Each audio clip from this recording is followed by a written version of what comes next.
Ang susunod na programa ay rated PG. Patnubay at gabay ng magulang ay kailangan sa mga batang manonood.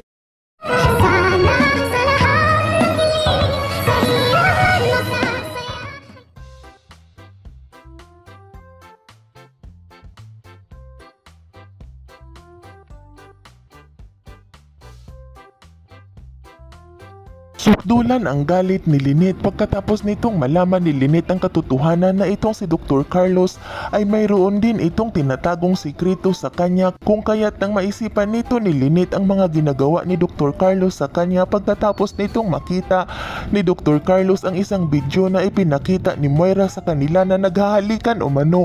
Sila ni Lynette ay labis-labis umano itong nagagalit itong si Dr. Carlos at sinabihan pa nito ni Dr. Carlos itong si Lynette na isa umano itong sinungaling at manluluko. Ngunit itong si Dr. Carlos pala umano ang kumakain ng kanyang salita dahil si Dr. Carlos pala umano ang isang sinungaling at hindi umano ito sinungaling itong si Lynette. Kung kaya't agad naman din itong pinuntahan ni Lynette itong si Dr. Carlos at nang magkaharap na silang dalawa ay ikinagulat naman din ito ni Dr. Carlos kung bakit galit na galit itong si Lynette at sinabihan nito ni Lynette itong si Dr. Carlos na walang hiya umano itong si Dr. Carlos at isa umano itong sinungaling at manluluko.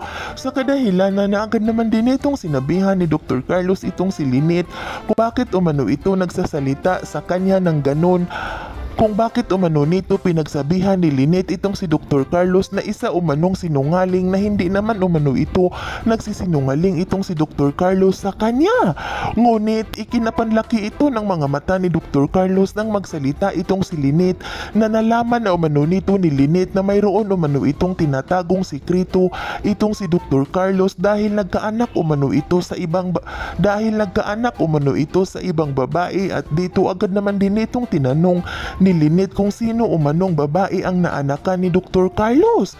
Sa kadahilanan na ikipinanlaki ito ng mga mata ni Dr. Carlos at hindi ito nakapagsalita habang tinitingnan nito ni Dr. Carlos itong si Lynette na nanunumbat sa kanya at maya-maya pa ay agad naman din itong sinabihan ni Dr. Carlos itong si Lynette kung saan naman umano nito napupulot ni Lynette ang mga sinasabi nito sa kanya at dito agad naman din itong nagsalita itong si Lynette na hindi na umano mahalaga kung sino umano ang nagsasabi sa kanya.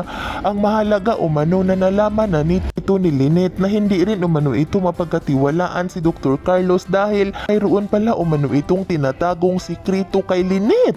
Yan ay ating aabangan sa susunod pang pangyayari sa kaganapang ito.